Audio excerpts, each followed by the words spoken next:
Este é um terreno de 1 milhão de metros quadrados, situado na Avenida das Américas, Barra da Tijuca, polo dos Jogos Olímpicos do Rio de Janeiro.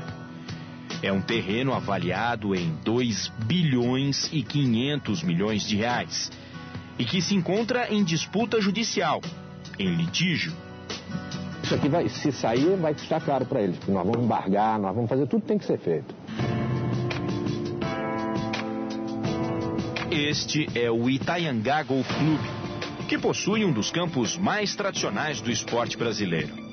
É uma área privada pertencente a 450 sócios que pagam a anuidade de R$100 mil. É um outro mundo. Um mundo semipronto para receber os Jogos Olímpicos do Rio. E com um detalhe importante. E com um investimento infinitamente menor do que seria um investimento num campo público começando do zero. Se você que está em casa fosse do Comitê Olímpico Brasileiro, escolheria qual dos 2 lugares para a realização do torneio de golfe nos Jogos de 2016? Um terreno que está em litígio, cuja construção sairia por R$100 milhões, ou o segundo, que precisa de uma reforma de R$30 milhões e não custaria nada aos cofres públicos? A informação é do presidente do Itaiangá, Arthur Porto Pires, que garante: existem várias empresas interessadas em executar o projeto. Ainda mais que temos até oferecimento de empresas americanas que estão acostumadas a fazer os grandes campeonatos, que eles entrariam com dinheiro, inclusive, e não haveria nem necessidade do dinheiro do Estado. Se um campo está quase pronto e se não vai custar nada, então por que o Comitê Olímpico Brasileiro escolheu a outra opção, havendo o risco de perder todo o investimento?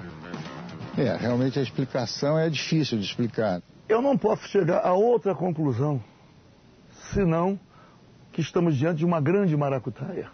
Esta é uma história que pode se transformar em um dos maiores escândalos do esporte nacional em todos os tempos.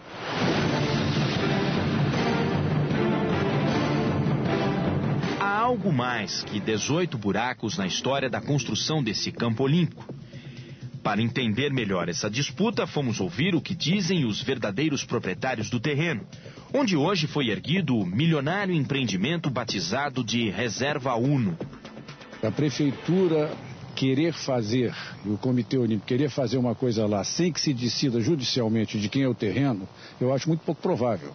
Porque qualquer passo que eles deem, nós vamos dar um passo, em contrário, até levar ao Supremo se tiver necessidade. Maurício Memória é empresário e golfista.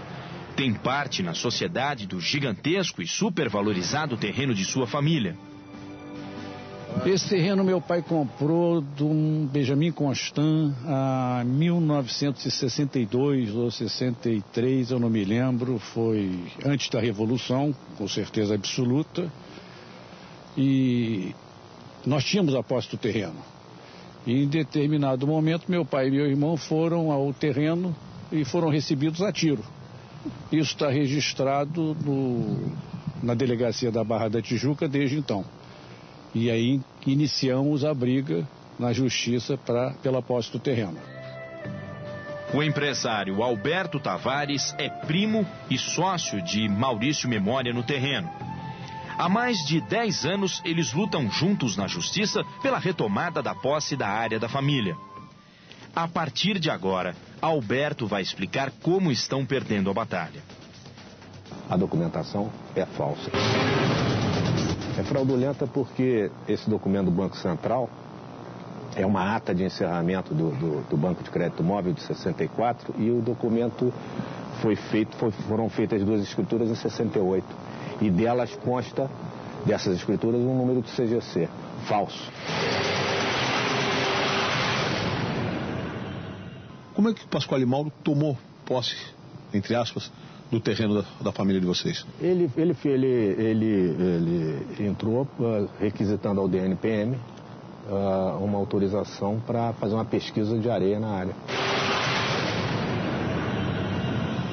E com esse protocolo, ele entrou na área, o DNPM negou Ele abriu, tem um atestado de 1.000 metros para a Avenida das Américas, ele foi fatiando isso no DNPM. E o DNPM foi negando todas, mas ele foi ficando dentro da área e vendeu essa areia para o prédio do Sérgio Naia, lá que depois caiu. Aí fecharam esse negócio. Nesse meio tempo, foi exatamente, nós fomos tomar pé dessa situação, porque naquela época, em 1970, a Barra era um areal só, quer dizer, ninguém passava ali daquele centrinho da Barra, não era, então tomar pé dessa situação. Então nós entramos no processo para investigar essa história e descobrimos essa documentação falsa dele.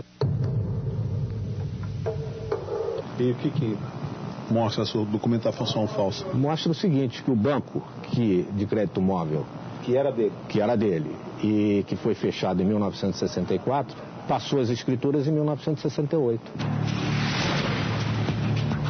Então isso é crime. Então é uma escritura viciada. Essa escritura viciada deu origem a essa escritura da Cirela passada em Petrópolis. Passada em Petrópolis por quem? Ninguém sabe. Dizem porque eles têm mais tempo para pagar certos emolumentos e tal. Mas é estranho. Mas, em cima dessa escritura, foi construído o Reserva ONU. Maurício Memória, primo de Alberto, fala de assinaturas forjadas. Uma delas escrita por uma pessoa que havia morrido há 4 anos. Entre esses fatos, a falsidade da escritura do Pasquale Mauro e o 9º ofício que registrou uma escritura que a pessoa que assinou tinha morrido 4 anos antes.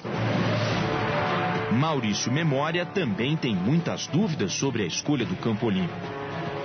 O terreno foi vendido para Cirela Plarcon, com a escritura feita em Petrópolis, o que no mínimo é estranho. Muitas dúvidas e outras tantas certezas. É provável que existam outros interesses, eu não tenho dúvida nenhuma disso. Dinheiro é dinheiro. Às vezes as pessoas fazem até o que não devem para botar a mão nele.